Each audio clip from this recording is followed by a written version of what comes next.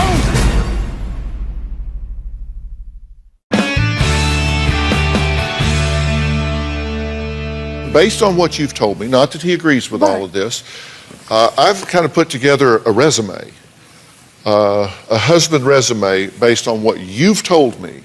You've said he is an abandoner, a liar, a thief, an adulterer, a physical abuser, a child abuser, an emotional abuser, a verbal abuser, a solicitor for sex, a rapist, a pornographer, and has shown very questionable behavior with subcategories in everything.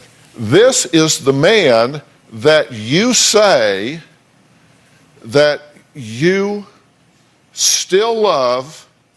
So the question for me is,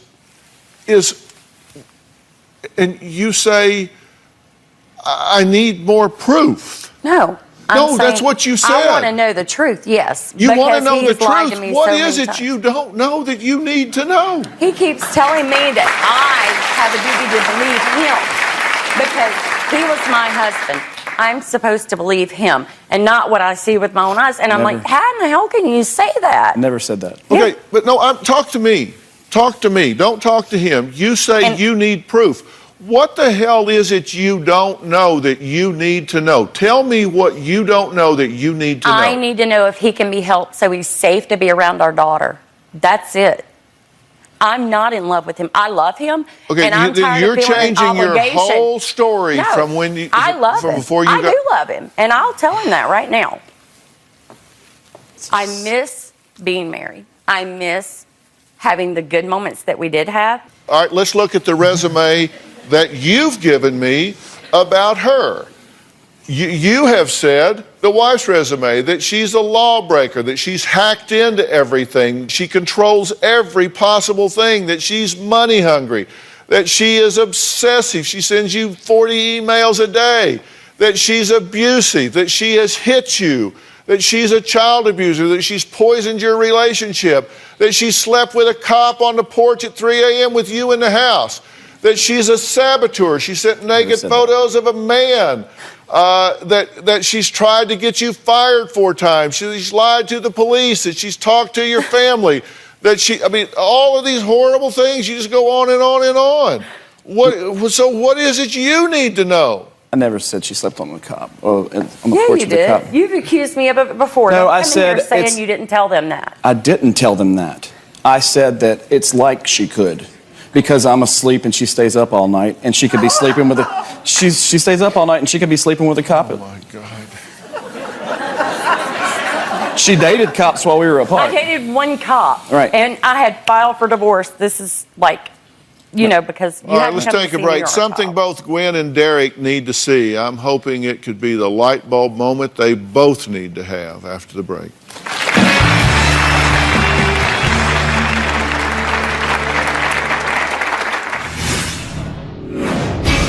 Trying to co-parent with Derek is a nightmare. I don't trust him around my children. My kids from my first marriage hate him. They've heard everything he's said to me, and they want nothing to do with him. Gwen has poisoned my relationship with my 2 stepchildren. My oldest stepchild said the next time he wants to see me is when they put me in the ground. I worry about the way he manipulates our daughter. It scares me because I don't want her to be anything like him. Derek is such a drama queen. He tries to manipulate me by threatening to harm himself. One night, he told me he had a gun in his mouth, and if I didn't come talk to him, he was gonna kill himself. I did say I had a pistol in my mouth, which I did not. I love life. I'm not ever going to hurt myself. He said, well, you knew I was joking. Who the hell jokes like that, Nobody. No one in their right mind makes a joke about having a gun in their mouth. No one. That was another horrible event that Gwen and Derek's child and stepchildren have witnessed. You guys,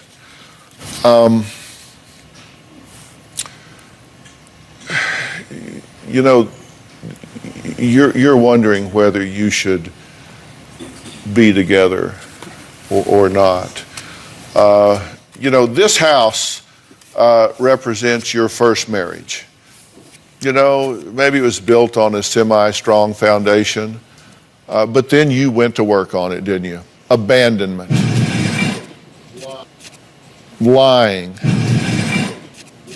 stealing, cheating, abuse, pornography, neglect. I mean, it just takes a toll, doesn't it? It just tears a house down.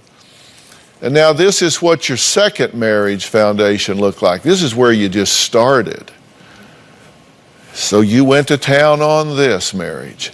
Abandonment, lying, stealing, cheating, abuse, pornography, neglect. So this is what your third attempt at a relationship would start with. The divorce rate in America is about, mid-30s, 35, 36, 37%. For second marriages, it gets on up there, 50, 60%. For third marriages, the divorce rate gets on up really high, 80, 90%. You got 5 divorces between you. Mm-hmm. The chance of this working. I've got 3, you got 2. Oh, there's no chance of her working. I need to know, do I need to protect my daughter and keep her away from him at this point? He's proven to me that he is a danger to me, I know. Not that we have expert viewers, but earlier in the show I asked my Twitter followers if Gwen and Derek should get back together or just move on, go their separate ways. Well, the results are in.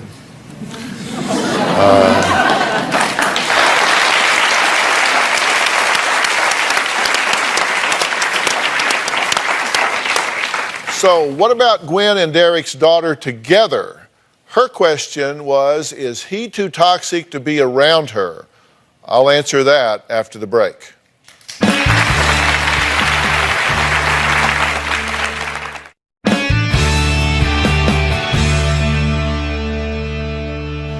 Before the break, I said I would answer Gwen's question about her 10-year-old daughter with Derek. She asked, is Derek too toxic to be around her? Well, here's the deal.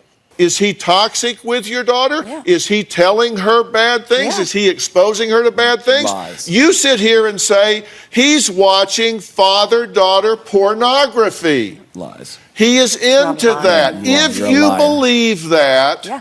and you allow him to be around her, then you are failing your daughter. If you don't believe that and you're saying it, then you're failing your daughter. If you're using that as a sensationalistic way to leverage him, then you're failing your daughter. If you believe it and you ignore it, you're failing your daughter.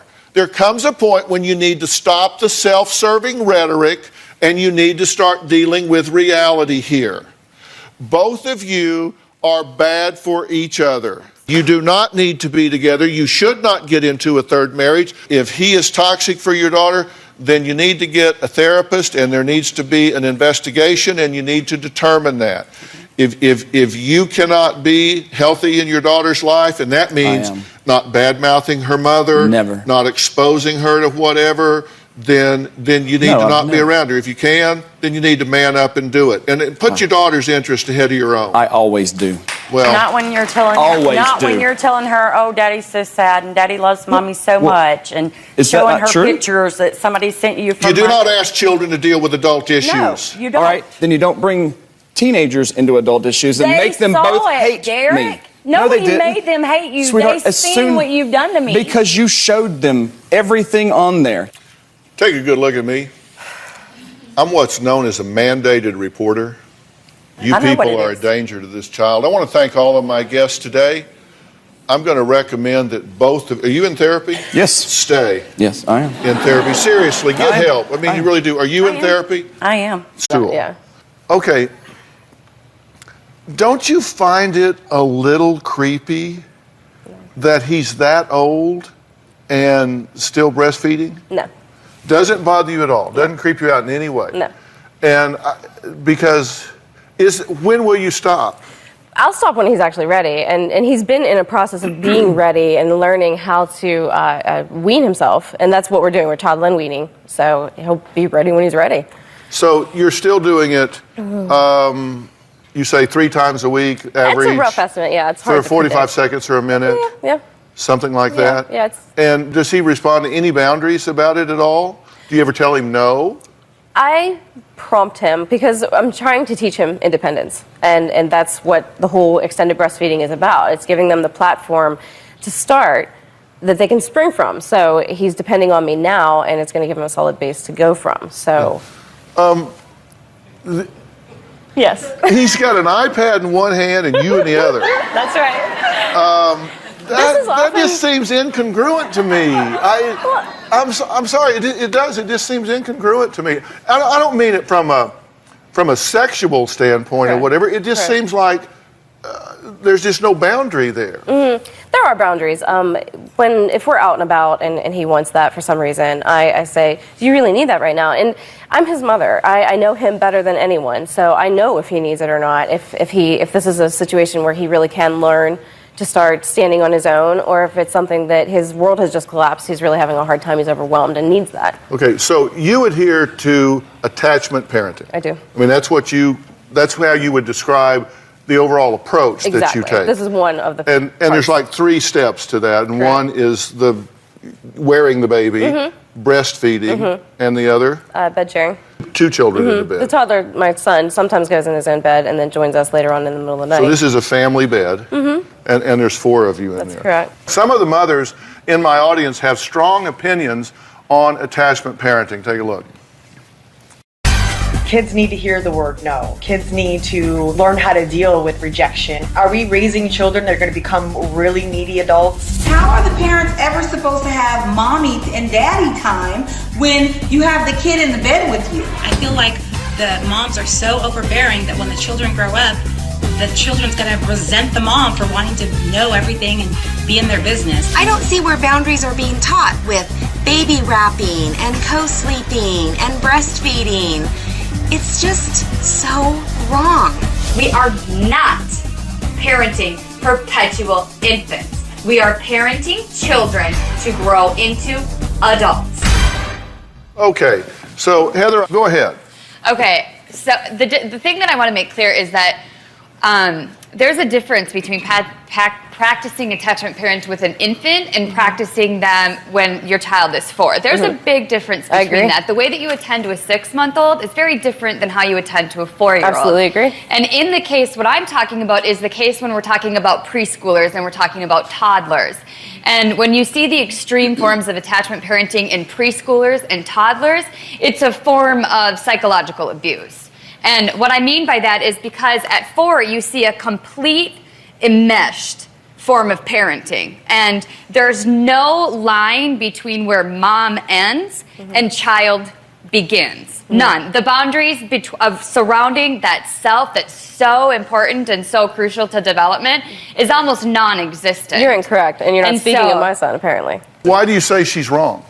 Because my son is well-rounded and balanced. He's not dependent on me in a way that I don't feel that he should be. He comes to me for guidance, for sure, but I am teaching him, the method of parenting that I'm using teaches him to be socially responsible, logical, and empathetic, You're not going to intelligent. see the effects per se right now when your child is a child because he's a child. When you will start to see some of the effects is when they reach adolescence, when they reach adulthood. You'll see that they missed out on those crucial and critical points of development. Holly, what'd you want to say? You were raised by an attachment mom. Right. My mom practiced attachment parenting, and from my standpoint, from having gone through it and come out on the other side as an adult, I don't recommend it. At 37, I can tell you that as an adult at 37, I feel like I've spent the last 10 years of my life trying to make up for what I didn't gain as a child through discipline, through boundaries, through separation. But this is not about discipline and boundaries, I do not feel. Well, I'm telling you from my experience, when a child is when it's child led. But this is your experience. This it's is not my parenting. experience, right? As is yours. As is your experience. So I'm explaining to you my experience. And so my experience as a person that went through attachment parenting, I spent a lot of my years as an adult trying to figure out boundaries, learning the word no. At 37, it shouldn't be hard to hear the word no. Are you saying that people who don't practice attachment parenting are not doing right by their children? No. I was not an attachment parenter, but I didn't always have my kids away from me. I used strollers too. They climbed me like a jungle gym. Right. I mean, all the time. Right. But I didn't wear my kids, and they didn't sleep in our bed unless, it was a special occasion or they were sick or something. How rested were you and Robin when they were young? How rested were we? How rested were you? Oh, I was really rested. How about You more than me. I didn't miss a step. What do you think about that? I do remember that you never got up in the middle of the night with them, so you were much more rested than me. No, but now, seriously, you need to be honest No, about I'm being this. very honest. No, hold on.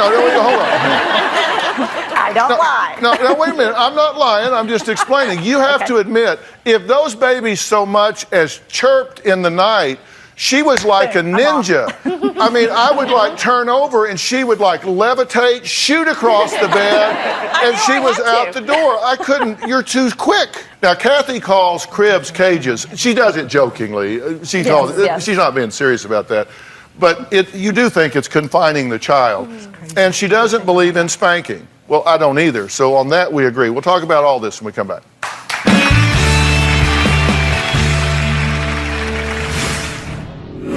Breastfeeding a 4-year-old or toddler is disgusting. They have a full set of teeth. And later, I'm a helicopter granny, and I don't care if the kids like it or not. That's how it's going to be. I'll just ease up on the fence. I know she don't care. She loves her mama. Jamie Grumet is the 26-year-old cover girl for attachment parenting. Attachment parenting for Grumet means sons Aram and Samuel share a family bed, spend 24/7 with their parents. It feels like the most safe and nurturing place, and you feel completely loved. But nursing a nearly 4-year-old for the world to see? You said people have threatened to call Child Protective Services. They call it sexual molestation. I think it's a lot of ignorance, and so it's really hard to get mad at that. They're mammary glands, and this is what they were designed for. We checked in with Jamie, the mom on the cover of Time magazine, and she revealed she is still sporadically breastfeeding her son, who is now 4 years old. Now, Kathy, you think that's fine, no problem with that. Her son is almost 4 and still asks her for the money, which is breast milk, I guess, breast milk. Well, Dr. Jim Sears is here. Dr. Sears is one of the co-hosts of the Emmy Award-winning show, The Doctors. And he is a pediatrician. He's a pediatrician. He's also the son of Dr. William Sears, a well-known pediatrician who is among the leading proponents of attachment parenting philosophy. Now, do you have concerns about sleeping in the bed itself? I do. You know, as a pediatrician, I have concerns about a mom sleeping right next to her baby if she's not doing it safely, because we worry about rolling over on the baby and accidents, things like that. However, if done safely, if mom is not overweight, if mom's not on the influence of any medications, drugs, including tobacco, then it's usually considered safe. Well, also joining us is Hera Estroff-Morano, the editor-at-large at Psychology Today magazine. She says that parents who practice attachment parenting are misusing the attachment theory concept. Why do you say that, and what do you think about this? Well, first, I think that attachment parenting is unnecessary, potentially harmful, in that it creates anxiety in children, as all overparenting does, and particularly separation anxiety. And it's wasteful. If you've got parenting to burn, give it away. I agree that, overparenting, no matter what your style, is bad for the child. But, having your kids with you in the normal routines of life is actually a great way to get them This is the get way to that know all them and societies have a good parent bond. their children. Why do you have to This is wear not- your children? Why do you have to? Why do you have with to them? push your child in a expensive Why do you stroller? always have your children away from you? Because by the time children become attached, by the time the bonds form, it's about the time the children become mobile, about between 9 months, a year of age. There's a reason for that. Children need the security of attachment. We're not talking about attachment parenting. To begin to explore the world on their That's exactly what we're doing. Absolutely necessary. And you've written a book which I have not read, but I love the title. It's A Nation of Wimps, The High Cost of Invasive Parenting. We have to remember that the goal of parenting is to raise an independent human being. And that begins at birth, but I mean, it really begins when kids become mobile. And they need their peers. They need the empathy. They develop that from their peers as well as from their parents. I inspire I've had independence. mothers, back when I was in private practice, I would have mothers that would come in sometimes and say, my child is 7 years old and I have never spent the night away from them. Oh, yes. And I would think, that's not something to be proud of. No. Right, yeah. It's important for the child to see that, you know what, mommy goes away and you know what, I survive. And number 2, she came back.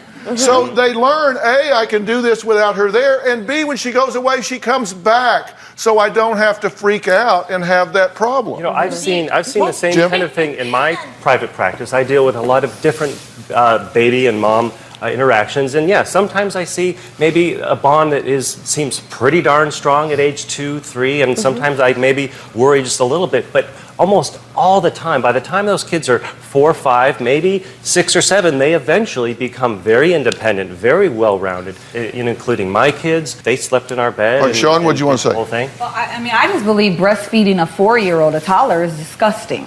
I just think that's Now, disgusting. based on what? Just because On the child's they have size, they have a full set of teeth. Okay, but a 1-year-old, but they don't use the teeth. There really is no official time that you have to stop. Well, here's the thing, though. If you're going to look at it purely from a physiological standpoint, Isn't it true that the child's immune system isn't fully developed until they're 6? And that one of the reasons that breastfeeding is recommended is support of the immune system? Exactly. So in that theory, wouldn't you go till 6? No, you play in the dirt, and that's how you build up your That immune is another way. And that's true. There are studies showing that kids that play in the dirt have stronger immune systems. That's definitely right. But you were right. The studies after studies show that the longer a child breastfeeds, they have a higher IQ, they have better immune systems, they have less risk of respiratory infections they breastfeed, and asthma it's breastfeeding. and allergies. Yes. We have to move on here because we're going to talk about some other phases of life. Next, a new definition of attachment parenting is helicopter. Helicopter Granny Joe. She makes no qualms about jumping over locked gates just to barge into her daughter's house and do an inventory. How's she doing on her housekeeping? What's she got in here that she shouldn't have? So we're going to talk to her when we come back.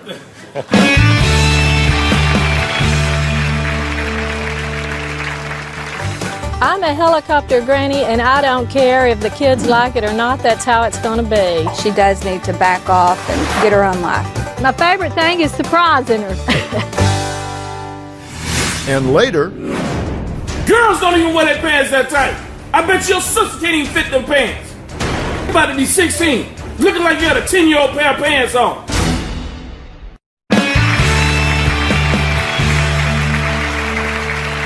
jumping over lock gates, entering homes unannounced because it's a surprise. Taking items from cabinets. It may sound like I'm talking about a criminal lurking around, but I'm actually describing the behavior of my next guest. I'm a helicopter granny, and I don't care if the kids like it or not. That's how it's going to be. We live on approximately 900 acres, and I have all my kids right under my foot. They each have their own homes on our ranch. I love having them near me so I can check on them. I am going to Angie's house and to pay a little surprise visit. Make sure she's being a good mama. My mother is way too involved in my life and my children's lives. Looks like she's got her lock on her gate again. She does need to back off and get her own life. I'll just ease up on the fence. I know she don't care. She loves her mama. I have installed a security system on one of the gates. And I'll just climb over. Nothing is enough to stop my mother. But my favorite thing is surprising her. If I'm not at home, I will come home and find notes where she has been in my house and done laundry, washed dishes. Here's a note. Says, Angie, don't go to bed with dirty dishes in the sink. Love you, Mama. My mother doesn't think that I should go have an adult beverage with my girlfriends. I'm going to show you what I do when I find alcohol. This stuff will rot your stomach. And Angie does not need this in her house. I'm not having it. Around my grandkids, let me smell. My God, it smells just like old rubbing alcohol. We're going to just pour that down the sink. She'll never even know it. She's got so much of it. She'll thank me someday when she looks back. I think Dr. Phill is just as protective, probably more so. And I think that's why he gave his son to show the doctors, so he could keep an eye on his son. Dr. Phill can tell me if I'm overstepping my boundaries, but I'm not sure I'm going to listen. Okay.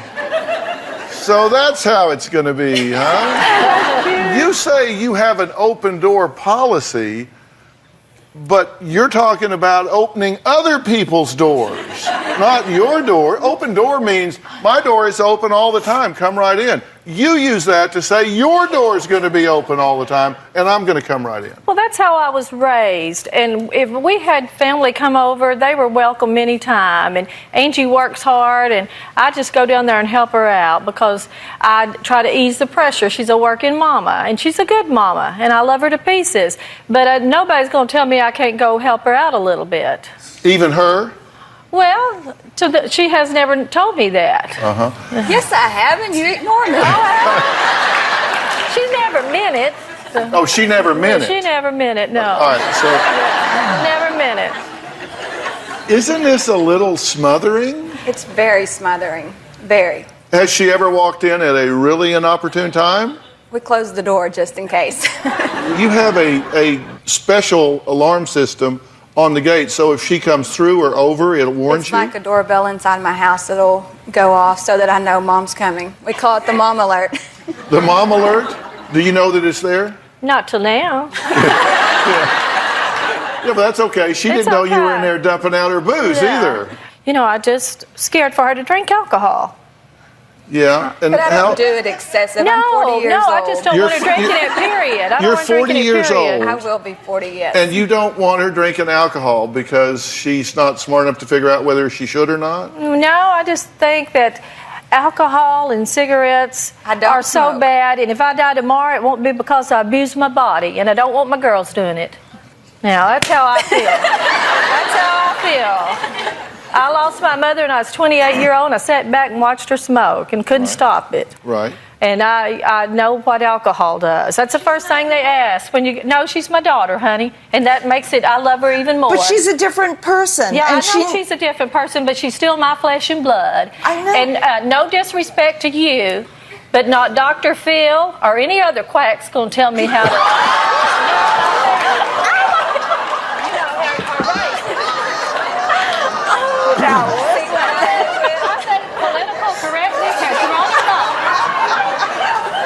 I'm thinking about. I'm looking at that sentence structure, and you say not Dr. Phill or any other quack. So No disrespect. none taken. And I agree with you 98% of the time. You just called me a quack. No. If Yes, the you shoe did. fits, wear it. But I didn't. That's not what I meant. That's not what I meant. We both know that. Well, unless somebody wrote stupid on my head, you just called me a quack. No. Okay, we have to take a break. Joanne's question for me is, do you think I'm smothering my children?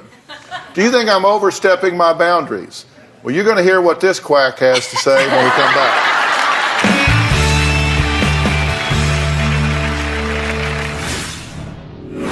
You said she showed up one time at a party you were having and stared at your guests till they felt so uncomfortable they left. They left. I thought that they were just drinking too much, to be honest. Running around in their naked bikinis. They didn't wear those naked bikinis over at your house.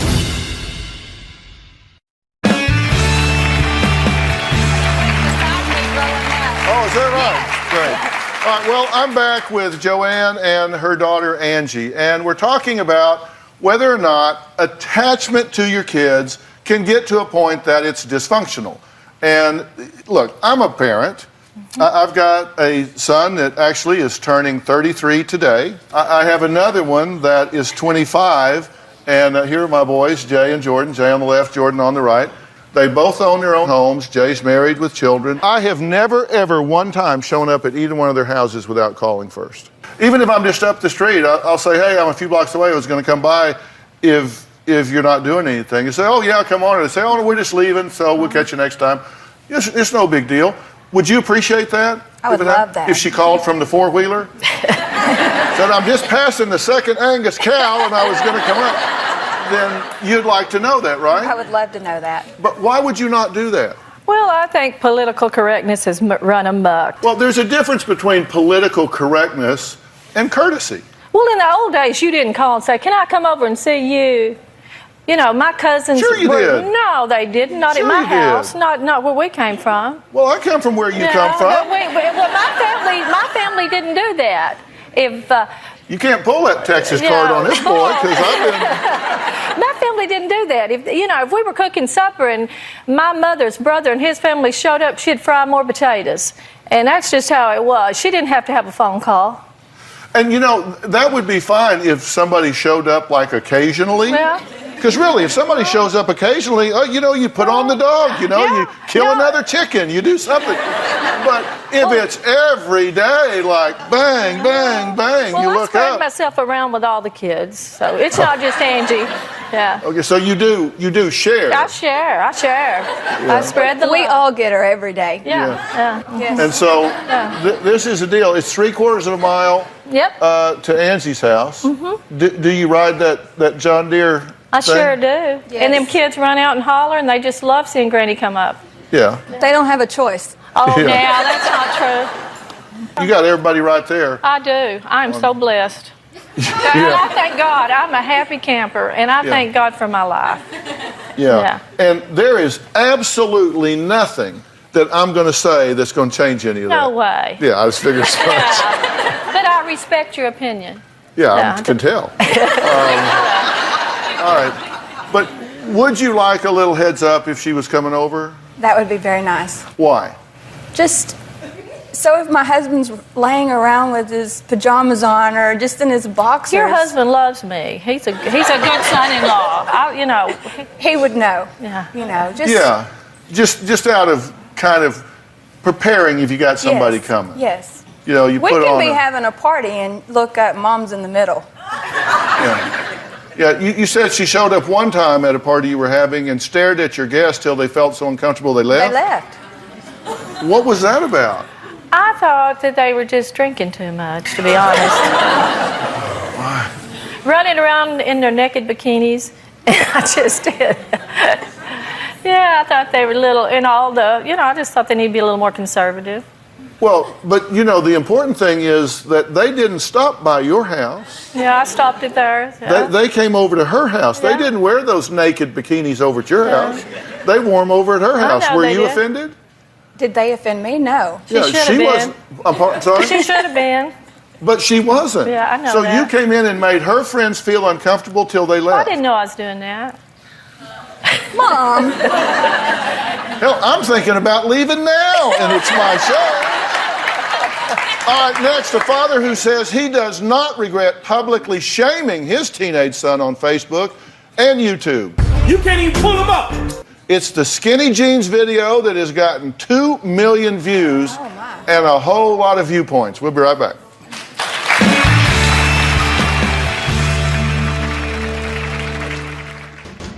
When I first saw my son, the reaction on my face was, you can't even pull him up. That's ridiculous. Get your behind up there and change them pants.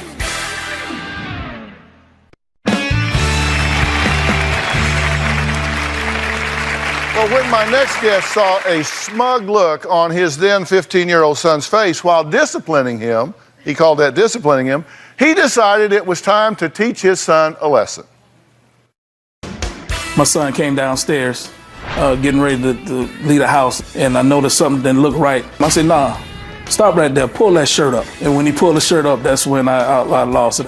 First thing I wanted to do was videotape it so that he could see how ridiculous he looked. It looked like you stole a midget pants.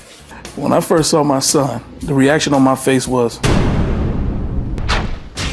my heart dropped because I knew he was going to be changing my pants. he knew he was in trouble. Girls don't even wear their pants that tight. I bet your sister can't even fit them pants. Big as you is, you about to be 16. Looking like you had a 10-year-old pair of pants on. In my eyes, the style is, the new thing. My mother wanted to show it to her friends, so she asked me to upload it to YouTube. It's probably been viewed well over 2 million times. Turn sideways. Squat down. You can't even do it. That's ridiculous. My father was a military child, and I think he's just trying to teach me the ways that he was taught. You can't even pull him up. I'm not mad at my dad for posting that video. It didn't really faze me. Get your behind up there and change them pants. Okay, now, so first off, what's your objection to the pants? The objection is how tight they are and how up under his behind they were, how short they were. Right. That's my biggest objection. And it's offensive to you because why? Because his underwear showing, or because it just looks stupid, or what? That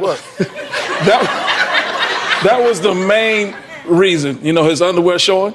I've gotten that from the youth. I asked, why do you wear your pants sagging like that? And one of the response I got was, so I could tell the world to kiss my behind, so they showing their behind. So I just don't like that. I think that's disrespectful. Nobody should be looking at your underwear, especially if they're dirty.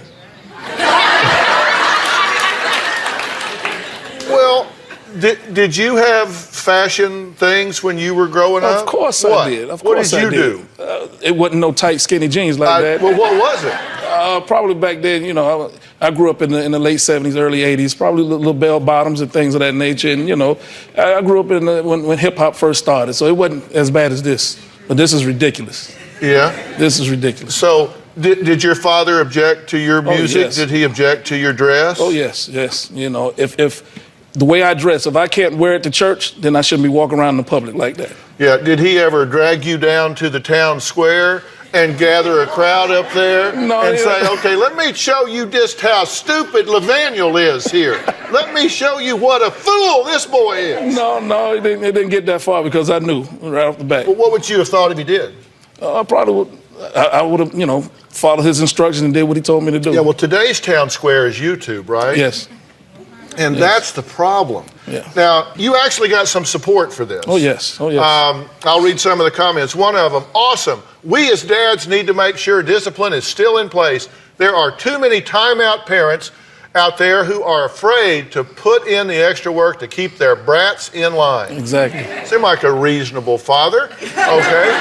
More parents need to do this kind of thing. You, sir, are now in the running for Father of the Year. Salute. And then there's the other side. Of course. These are the rational people. That man is a bully. Disgusting parenting. This is abuse. How about I stand you up and force you to be humiliated because I don't like what you're wearing? I disagree. What do you say to them? I disagree. That's not abuse. The first thing, and that's my child. And regardless of what anybody else say, even Dr. Phill, all the quacks out there in the world, I'll throw that in. That's my child. Did y'all meet backstage and talk about this? That's my child. So whatever I tell him to do, he has to do it. If not, he has to get out of my house. Humiliation is not an ideal form of parenting. That's where coming in knowing your child. If I know my child would have been affected mentally by it, then yes, I probably would have went another route. But well, we're going to hear from him next, and he seems to me to be a very well-grounded young man. He has not got on skinny jeans today. So maybe me talking to you is his revenge for your YouTube. Might be. Because there's a whole lot more than 2 million people watching this. So what's going to happen? We'll find out after the break, and we're going to hear what one doctor says about skinny jeans and what Levaniel Jr. has to say. We'll be right back.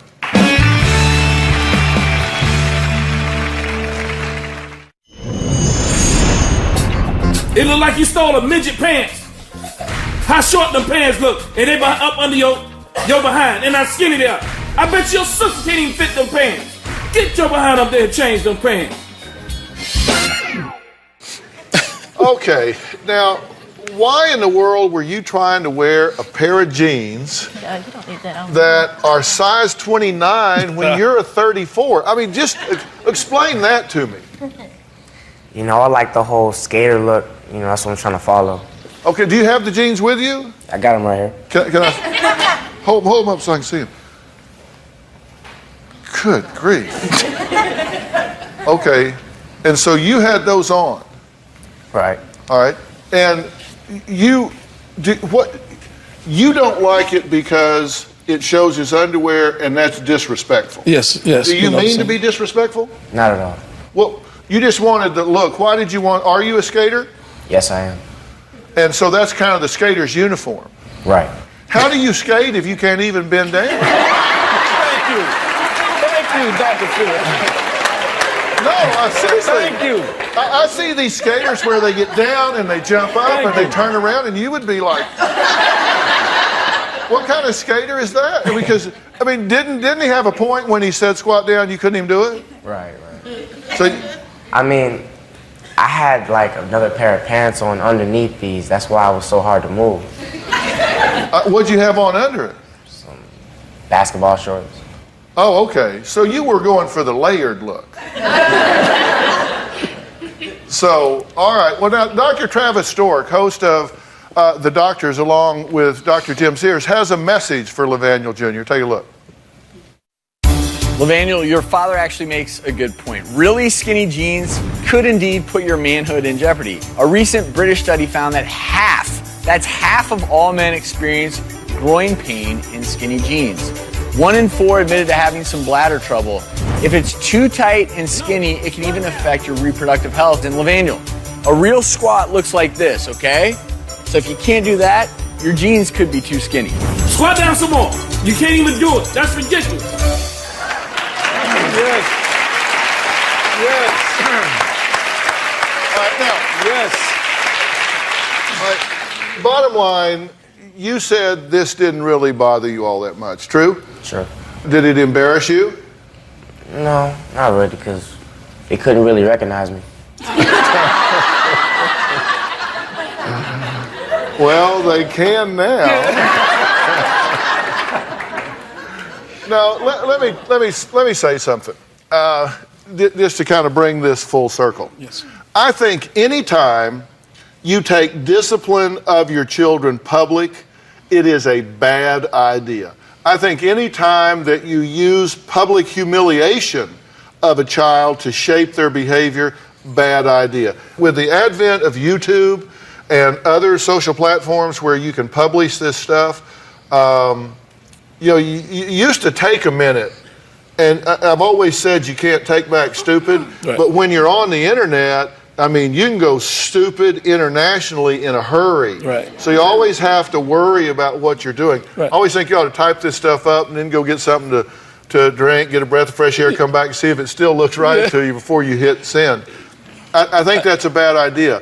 So I just want to tell you, I don't think it's a good idea to ever attempt to shape behavior based on public criticism, humiliation, or whatever. Now, having said that, I also want to say that there are a lot of parents out there that are either really negligent with their kids and don't pay attention, or they're overly harsh and abusive of their children.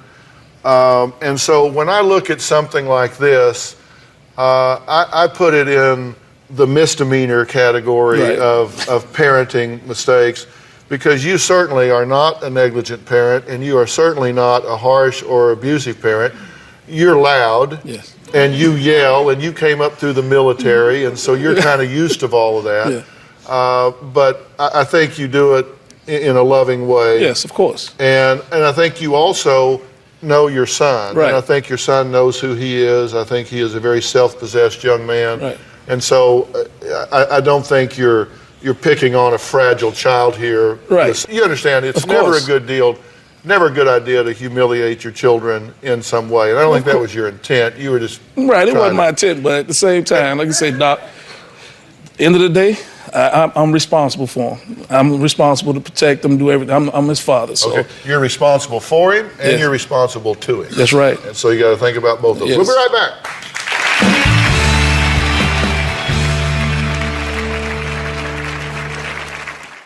Well, today, Robin is back to spread a little holiday cheer and some great ideas for stressed out shoppers looking for just the right gift. I'm having so much fun this week talking about Open Sky, a celebrity shopping website that anyone can join. Every OpenSky.com insider has their own area of expertise, like kitchen and food, electronics, kids, or home. Robin is the beauty and health and wellness insider for OpenSky.com, which means what? Well, it means I'm sort of a consultant. I get to share some of the great products that I use and discover that everyone that goes there gets to visit on my page. And I am constantly updating with new products all the time. Well, as much as Robin loves to research and discover, she really enjoys sharing what she finds with others as much as you do finding them for yourself. I really do. I really do. And something that is just fun, just so much fun, and it's gorgeous, and it sparkles, and it just screams beautiful. Check this out. Swarovski iPhone case by Crystal Icing. Gorgeous, gorgeous. This case comes in pink or white, and there are over 1,000 crystals on every case. All right, now, you better calm down, because you're going to get everybody thinking that they get one of these things. Well, of course they're going to get one of these. So you're going to give everybody one? Of course I See how much fun it is to be in the audience? If you want to be in the audience, go to drphil.com for ticket information, or you can call 323-461-PHIL. That's 323-461-7445. I have had so much fun.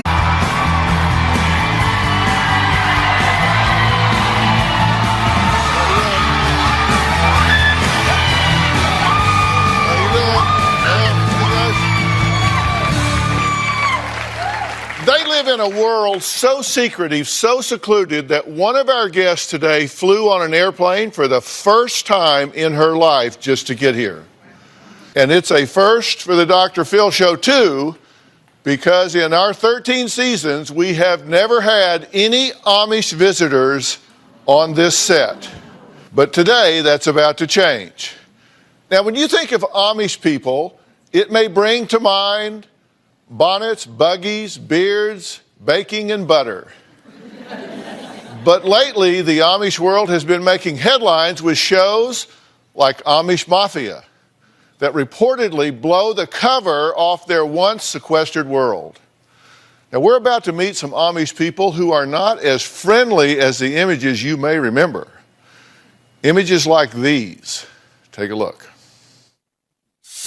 The typical Amish person is supposed to reflect the love of God, sacrifice, humbleness, submissiveness.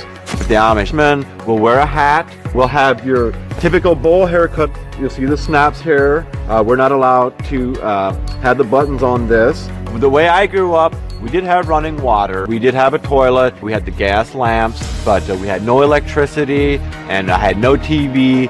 Ever since I was 6 years old, I had to go feed calves before I go to school. And that's what the Amish are taught. They gotta grow up working, get married, raise a family. You start driving a buggy probably when you're 9, 10 years old. When you have to go to the doctor, you have to drive at least 10 to 15 miles. You can expect anywhere from 45 minutes to a 2-hour buggy ride. Amish are not allowed to be doctors. You can't go to high school or college. The Amish community, we have our lifestyle the way that it is. We don't reveal everything to the public because we really want, people from the outside to know everything about it. You guys do firsthand in South Bus. Do experience. I love it here. The people are great and we take care of each other. We have each other's back here. While the Amish attempt to live a simple life with no technology, as I said earlier, even they can't escape making headline news. Amish communities across eastern Ohio are on alert. The man labeled as the Amish Bernie Madoff will be spending the next 6.5 years behind bars. Monroe Beachy has swindled nearly 2,700 investors out of nearly $17 million. Did you do anything wrong? Sorry, I'm not allowed to talk about it. Developments in the kidnapping of 2 Amish girls in upstate New York. The sisters were sexually assaulted. Alan Byler stars on the Discovery show Amish Mafia. In all, he's charged with more than 30 violations, including a felony, drug possession, eluding police, and driving without a license. It's a story that's gaining national attention. The man police believe may be behind attacks on other Amish.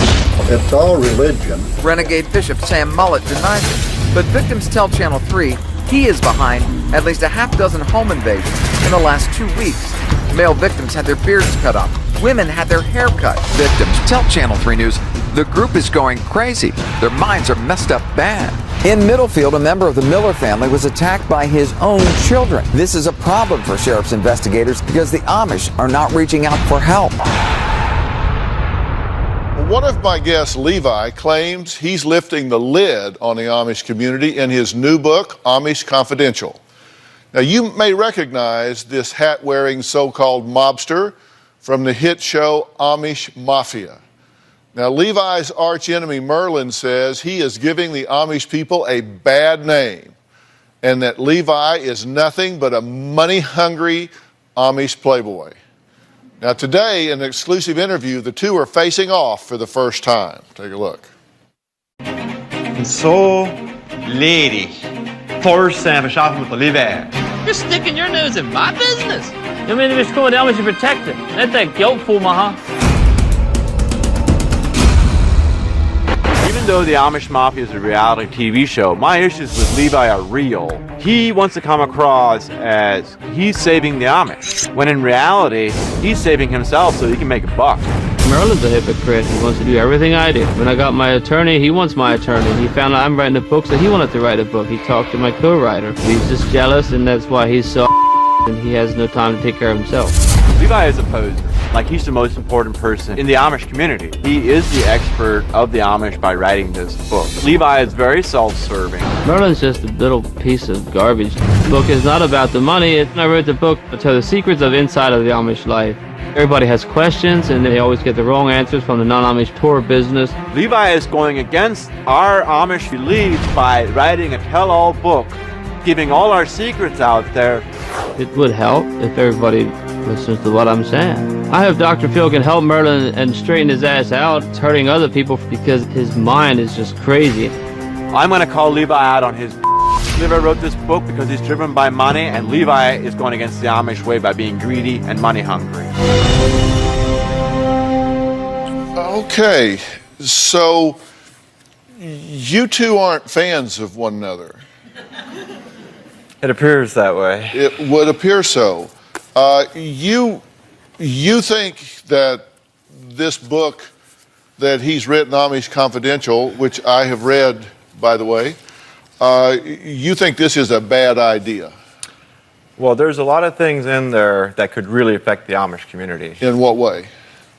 In a way where telling a community secrets and bringing out things that we have kept for traditions for many years and just putting it out there in a book. I don't see no difference. Me writing a book or you going on the show and exposing the Amish, there's no difference. So you have nothing to say. Don't worry about the On book. what show? On the Amish Mafia show. He talks how the Amish live and how they act. So what's the difference? Have you been on that show? Yes, I'm on the Amish Mafia Yeah, show. he worked his way in the show like about the third season after we filmed because he got jealous like the book. He's just I was jealous on the everything first I do. season. No, you weren't. Yes, I was. No, you weren't. Yes, I was. I'm just glad that I had the opportunity to show what Amish life is really like. What did I just tell you? What? He said he's glad to tell the people what the Amish people really like. Well, why can't I put it in the book? What I'm saying, is your book really about the Amish or is it about you? Did you read it? Yes, I did, Then but I what didn't does get a it say? copy from you. I had to get a copy from Dr. Why would Phil's I give you a people. copy? You said you wrote this book because one of the things you don't like is that people make money off of the Amish community, that there's a multi-million-dollar tourism industry of people coming to see the Amish community, but the Amish don't make money off of it. The non-Amish make money off of it. Do the Amish make money off this book, or do you make money off this book? I make money off the book. I wrote it, but I don't make that much money off of it. But the Amish don't make money off this book. You do. I can give back to the community, But yes. do you? I give to the Amish Aid. I pay to the Amish Aid. I pay where Amish needs help, and I spend that money on that. I don't buy it. No, you didn't buy it. Somebody gave you the book. Dr. Phil's people bought it for me so I can read it. All right, you've talked about Amish Aid. What is Amish Aid? Amish Aid is where we take care of our own monies, like insurance, help. Say if you're sick or you have doctor bill, hospital bills, fires. You think he steals money from Amish Aid? I really believe so. You're going to sit here and lie all day or what? I think that Levi has his hands in a lot of pockets where they don't need to be. I don't have proof that he's stealing, but I think that there's a lot of things that he's trying to do that are taking money from the Amish ultimately in the end. Do y'all have buggy races? Yes, it is. Do you think he's rigging those? Yes. I know he's rigging them. How do you rig a bug? Well, okay, take a look at this. From my experience with Levi, he is not someone that I trust. We had a buggy race. I'm guessing we're going about 15 miles an hour. I had a very good horse and it looked pretty good for me. Ended up, Levi rigged the race so he could win. He knows that that money's supposed to go to charity. And I think that Levi kept the money for himself. Levi is greedy and money hungry. I'm just smarter. I'm not money hungry. How did he rig the race? He brought in a buggy on an automobile frame. How am I going to compete with that horse and buggy with a buggy that's been set up on a car chassis? I can't compete with that, right? That's rigged. We didn't even race with the car chassis, so what are you talking about? Well, you won, right? It was a car show and a buggy show. It was a Pimp My Buggy. It wasn't a race. So I won the buggy show, yeah, of course. I got a buggy with a motor on it. That's pimping it, ain't it? Boy, I'm all confused. Coming up, we'll meet an Amish woman who took her very first plane ride so she could reveal what she says is one of the most alarming secrets of her community. We'll be right back.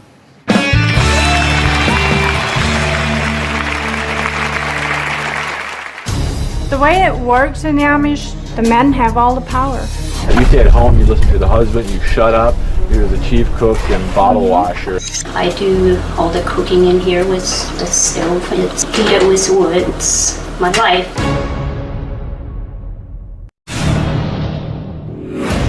Levi loves the attention. He loves to be idolized. Levi does do promotional appearances for money, and I have never done that. He's taken this Amish hat and putting an autograph on it. That's selling our religion. He's creating false idols about the Amish, and there's people that I have heard come up to Levi and basically almost worship him. I think at the end of the day, Levi's #1 goal is to become the first Amish movie star. You might recognize my guest from the hit show Amish Mafia. Now, Merlin accuses Levi of living an inauthentic Amish lifestyle, but Levi says if that's the truth, then Merlin is just as guilty. Take a look. I'm from the Ohio Amish. Lebanon Levi is from the Lancaster Amish. We're in my hometown. Mostly Amish Mennonites farm around here, and I grew up in this area. I was born and raised Amish. I'm not baptized in the Amish church. I'm baptized in New Order Amish. If you're baptized, then you can't drive a car. Anything modern you have, you'll get shunned. Just because I'm not baptized in the Amish church, so that means I can drive. I can have electricity, I can watch TV, I can do whatever I want. Even though Merlin says I don't follow the Amish ways, Merlin's not baptized either, so Merlin can do whatever he wants as well. I believe that actions speak louder than words. I think I'm not more Amish, but just more traditional Amish. On a typical day, I have to go out early in the morning and feed the animals. I like to go up the ladder here, inspect my crop.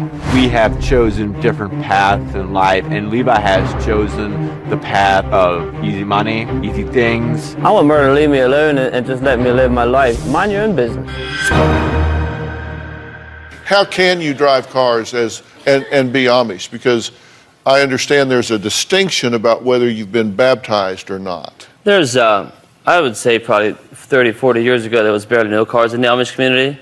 As years progress, more younger kids get cars, but you're not doing it against the church because you're not baptized. So when you turn 16, 17, 18, whatever, until you get married or get baptized, some drive cars. Maybe 25 or 30% of the Amish youth drive cars anymore.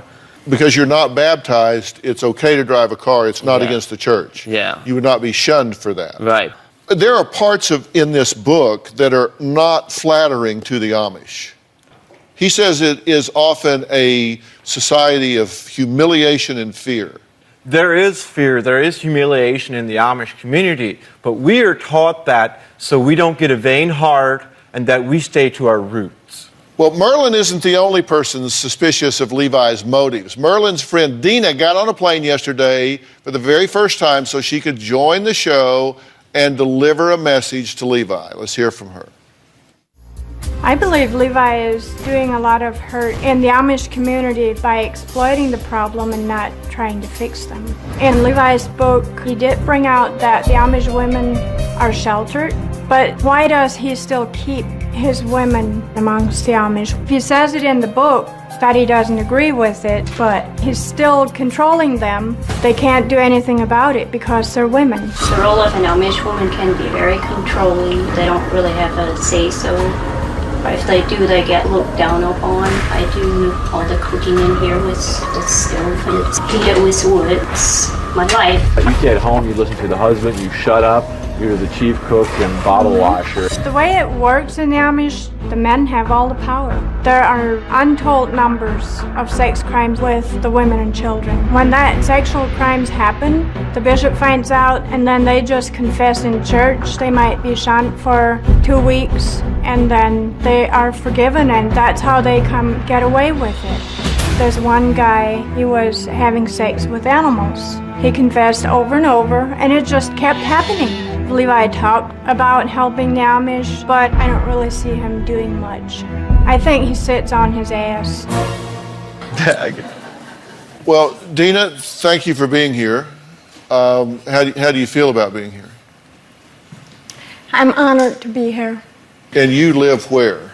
Ohio, Holmes County, Ohio. Okay, and you live on a farm? Not at the moment. Yeah. I grew up on a farm. You grew up on a farm? And you've been shunned by your religion? Yes. And what did you do to be shunned? I disagreed in shunning my brother. He got shunned by just telling the bishop that he does not agree with how they use the shunning. So he got shunned, and then he came to visit, and I didn't shun him because I agreed with him. Okay, so he was shunned because he disagreed with the bishop. And when he came to see you, you didn't shun him. We ate with them. Oh, him and his wife, we ate with them. You allowed them to break bread with you. Right. And we got caught.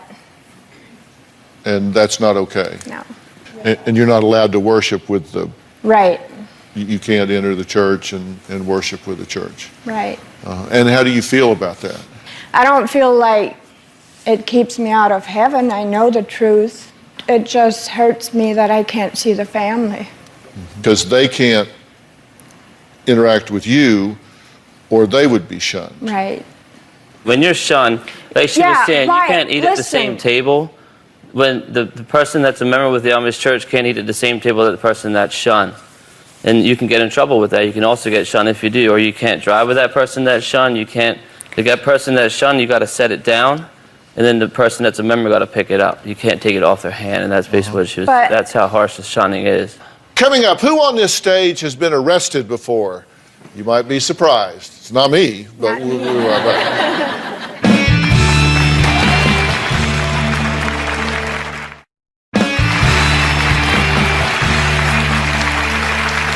Levi says he could be the greatest Amish man walking on earth. But is Levi the biggest threat to the Amish community? He says no way. The Amish are a threat to themselves if their criminal conduct continues. All the Amish want to keep the Amish hidden. They don't want outsiders coming to know what's going on. But the Amish have been arrested just like anybody else. For drugs, alcohol, child molesting. Very few went to jail for molesting because the Amish believe in taking you to counseling and in forgiveness. That's why it's so easy to molest your daughters or anybody else's girl. I've been arrested. I have 2 DUIs. I have been arrested for marijuana. I have 2 fourth-degree felonies for trafficking in marijuana. Merlin is not a clean guy. Merlin's really bad as a gossip. You gossip so much because you have problems yourself and you're trying to uncover your own problems and make yourself look good. Merlin is just saying that I shouldn't the wrong side of the Amish, and I'm not. I'm showing the right side of the Amish. Merlin is the one who's the bad guy. Okay, so you're a couple of thugs. Okay, so you don't trust him, right? Not really. I can't trust him. I feel like he's one of those Amish guys that controls their women. Let me talk. You don't come in my area and do that. Stay in your area. You have no rights to come in Lancaster County. See? This is very troubling to me. You say that depression among Amish women is rampant. Why is that? I believe it's because they have no voice. They can't tell anybody what's going on. And then again, they're supposed to have all the babies they can have, and being pregnant or nursing all the time is depressing too. You say in the Amish community, women are regarded as birthing animals. That's rude. In the Swartzen Trooper community, yes. Well, then stay out of Lancaster County and talk about Swartzen Trooper. I didn't say this is your area. I was talking about He's asking about the Amish. He didn't ask about But he asked me about my people.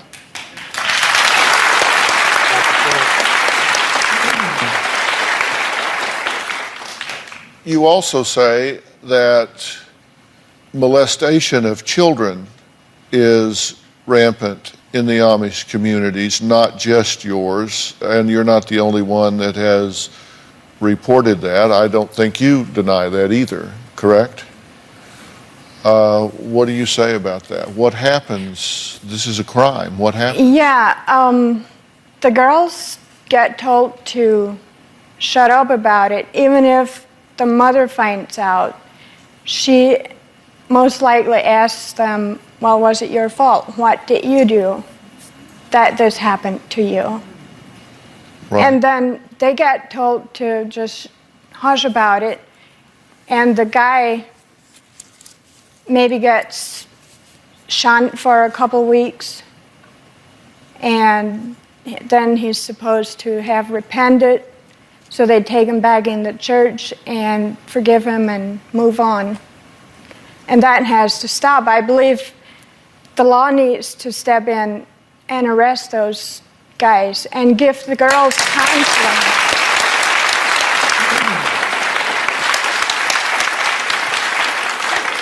Do you all agree that this is going on? Because you say men are raping babies and the church is forgiving them. No, I never heard No, of that's that. what you say. Little girls, Levi, not necessarily Little girls or infants. babies, there's two different. 3 years old, I know an Amish bishop. that's a baby. Yeah, I know an Amish bishop right now who's in prison. I'm not standing by their side. Don't holler at me. And I'm not just saying, saying I it's never heard Pennsylvania, that young, so okay. but it's- fine. How young have you heard? Like 10 and 5, anywhere from 5 to 10. They're babies. It goes on. I don't know. The law is stepping in. They go counseling. The Amish believe shunning them and take them to counseling. In our area we do. Of course, their area. In our area we do counseling. That they have has send to them counseling. stop. They need to be. And the last time this happened, it was in my neighborhood, and the law stepped in. The judge said, this is coming out too much. That we're going to start stepping in. And I said, I think it's. I wasn't there, but I was telling people, that's what they should do. You do it. You might as well go to jail. I don't care what religion you're in, so I don't believe in it. And nobody should, of course not. But I know like the Amish, they just kind of push you under the rug. They'll send you to counseling for. He went to Kentucky for like 2 months, and he comes back, and I think it made his head even worse. And he was a preacher, the guy that did it to his own daughters. You say that children are harshly disciplined. There's one little boy. They tied him up, drug him behind a buggy.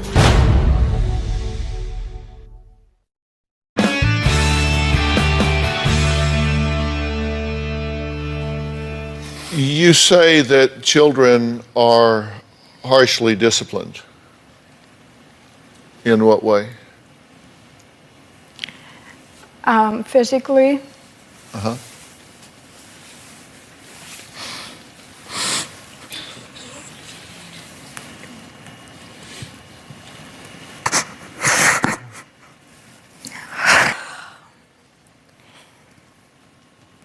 If they don't listen to the parents or if they lie to them, they get a harsh beating. There's one little boy. He got drugged behind a buggy. They tied him up, drug him behind a buggy for.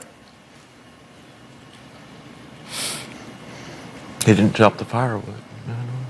He still has scars of it. What do you Amish men have to say about this going on in your community? I don't know, to be honest. Since they're talking about short-term troopers, I don't know. But I know Lancaster County, they're not that harsh on their kids. I know I had a leather strap on my butt because I cheated in school, but I deserved it. But you don't deserve to get beat up, but I never heard anything that harsh in Lancaster County that I know of. I mean, I know some are very strict because they want you to listen and they want you to respect. And come on, you wanted a platform, you wanted a voice, so you got a platform and a voice. Step up and use it. I'm just saying, what I'm saying is, the Amish we got to talk about the good too, but yes, they are harsh. They are, but I got spanked, but some don't. Not everybody is like that. I'm not saying everybody's like that. If anybody's like that and you wanted a voice and you wanted a platform, then you need to man up and use it. Well, you're right. I agree with that. But if I don't know about it, I don't know what to do about it. But like I said, in my community, it's not that bad. You didn't come ask. You don't go around finding things out like that and helping people, do you? Have you ever thought of how you can help people like that? I have talked to a lot of people where I didn't help them. You don't know what I do. You two think you know everything I do. You don't. I'm just a money-hungry guy, ain't I? Yeah? Yeah. That's what you think. I don't have to show off what I do. God sees what I do. And I'm not agreeing with his beat up. I definitely don't agree with it. I hate it. But my family never went through that because we loved each other. Even we got spanked. But I'm not. But don't make it sound like every family does that. I got spanked too, and I don't think my parents misused it. But I'm just saying, we need to help those that do I'm not get saying bruised. I'm not. I'm not saying not to. You're right. You know, I support Dina, and I encourage her with this with my whole heart. But for example, what you're witnessing right here is how it can happen a lot in the Amish community. When an Amish woman wants to speak, the man is there right away. Shut your mouth. You're wrong. You're trying to make everybody look like this. Yeah, I feel like you don't let anybody tell you anything. You're telling me, you just got done telling him how I'm exposing the Amish the wrong way, and I shouldn't say this and that, but then you're just totally running in the dirt right now. You're right, you can tell what's happening, that's right, but don't make it sound like every person's that way, because it's not. There's some loving Amish out there. Exactly, there are. Well then, don't make it sound like I'm so bad, everything's so bad. I'm not, Levi, but what I'm trying You just got done saying it! What I'm trying to point out is the way that you're responding to Dina, that element of disrespect is what a lot of the Amish women go through, and by controlling and yelling at them. And then you said about the men. What did I say about the men? What did you say? Now you can't repeat it? You said the men don't let him speak, and the men are so horrible, this and that. They're not all that way. Not all, no, but I'm... Well, then say that. The way you come across, you might be. What you are.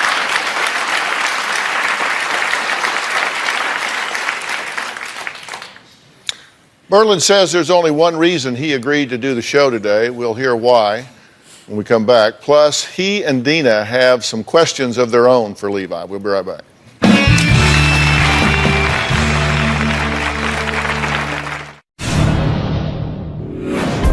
Growing up, my mom was a real advocate for me not to watch television. I got to see Dr. Phill as a kid when I went to the doctor with my mother. But what touched my heart and sowed a seed into me about Dr. Phill to this day was that he talked about God and that he had a relationship with him. You need to put your trust and faith back in a higher power, whatever you call, I call it God. It doesn't matter to me if I'm Amish or not, and he's non-Amish, he's my brother in Christ. With Dr. Phill, there's a legitimacy there and a realness that some daytime talk shows might not have.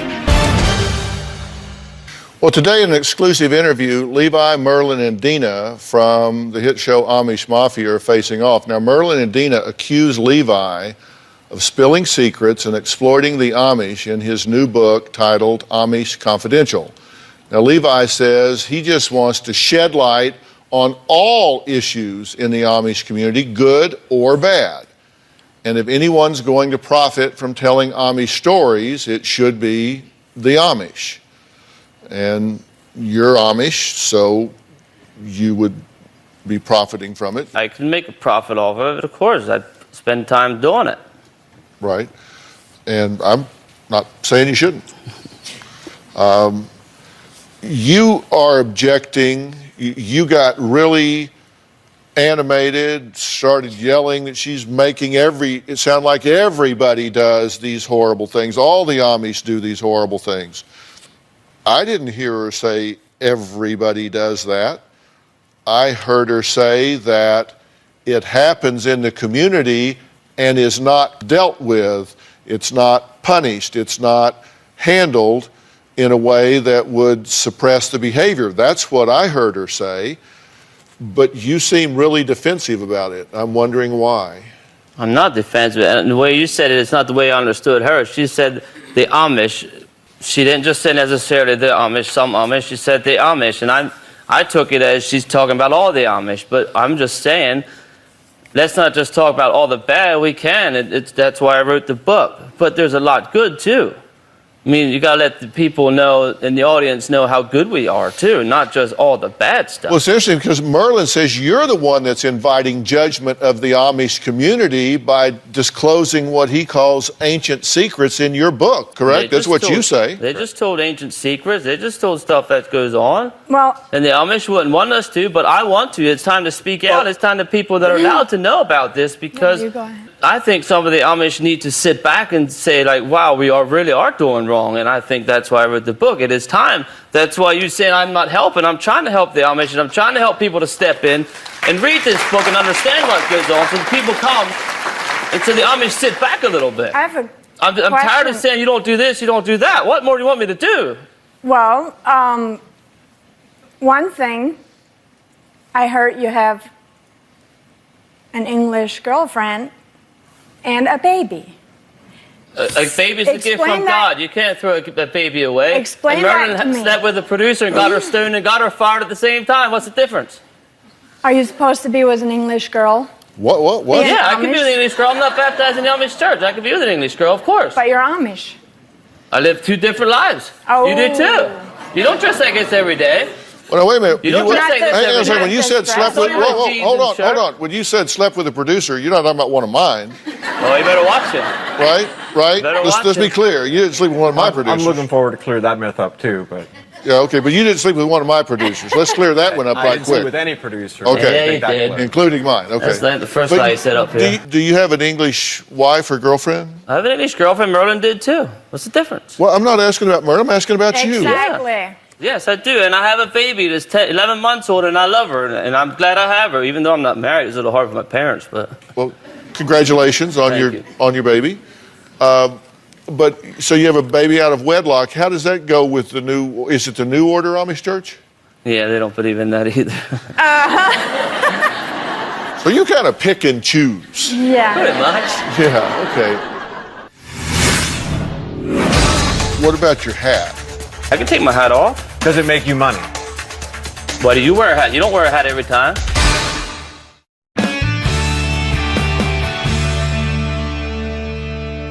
You wanted to talk about why Levi talks about hating wearing his Amish hat and couldn't wait to get rid of it during Rumspringa? Yeah.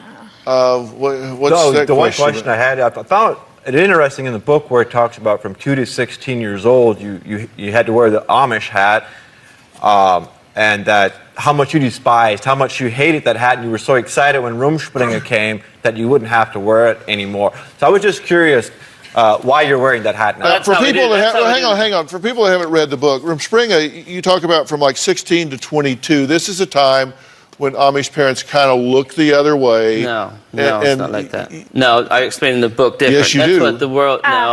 No, they don't look the other way. I No, think they don't. you said that. I explained it there. When you turn 16, the outside people think they hear that you can go live in an evil life or live however you want. You're supposed to get to a group. There's a bunch of different youth groups, and there's from 16 until they get married. And you're supposed to find a wife, get married, and raise a family. You're not allowed to go out, party, drive a car. That's against your choice and against your parents' will, but it happens. But that's not what Rumspringa is all about. You can just go and do it. It's not. You're supposed to get a group, and then every weekend they hang out. And Sundays they have like a dinner together, then evenings they sing the Christian hymns, and then they go home. You're supposed to find a girlfriend, play games, and play a lot of volleyball is a lot in the Amish community. But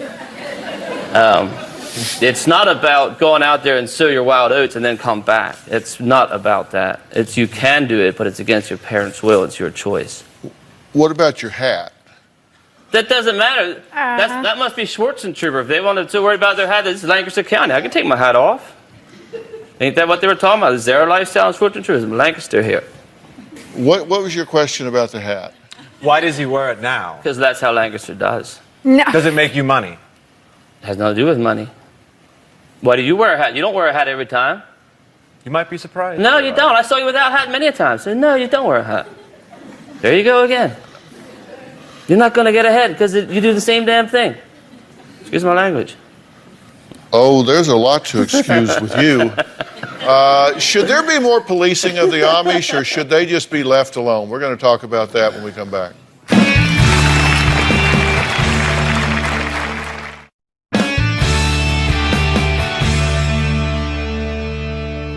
Well, I'm back with Levi, Merlin, and Dina. What's your goal in writing this book? What do you hope happens if this book is widely read? I want the people to understand exactly what goes on in the Amish. For when you go to the tours in Lancaster County, they tell you a lot of stuff, and they even tell you the Amish don't pay taxes. They do. They don't pay Social Security because they don't believe in collecting from the world. That's why there's Amish aid. They have their own insurance. They don't believe in collecting from outside insurance. And so you want to do some myth busting? Pretty much. But I want to tell the people, I want to make them understand more what goes on and help them, but maybe encourage a little bit, and then maybe when they read the book, kind of feel a little bit of the Amish lifestyle and understand more. We're all humans, we're all the same, but it's just because they have all these rules in the church where they're so closely committed that you can't expose nothing because they don't want the media in. They don't want it to be on the news. They don't want nothing around because they don't want people outside to come in and find out what goes on. Right. Do you think this book's a bad deal? I think that the book has truth in it. I think the book... It's 100% true. Let me finish. I think the book talks about things that are very disrespectful to our Amish elders. If they don't want to do it, then don't do it. Listen, in the book it talks about our Amish elders and where we come from and some of the things that are very sacred to us. Our forefathers were martyred for their beliefs over in where we come from in France and Germany. And just to go write a book, it's like, blah, you know, that's how us Amish are, and I hope you feel better about us. I just feel you're a little jealous because you do the same thing on the TV show. You expose everything you can on the TV show, so you have no right to talk. Not at all. All right, let me ask you, at this point, you hope that there's some modification of the way women and children are treated in the Amish community. Mm-hmm. And, you know, maybe what we've talked about today will bring a light onto that and will be an agent for change in bringing that about. We've got to stop. We're out of time. Special thanks to my guest today. I do want to acknowledge it was very courageous for Dina to come forward today and share her knowledge from a female perspective. Levi's book, Amish Confidential.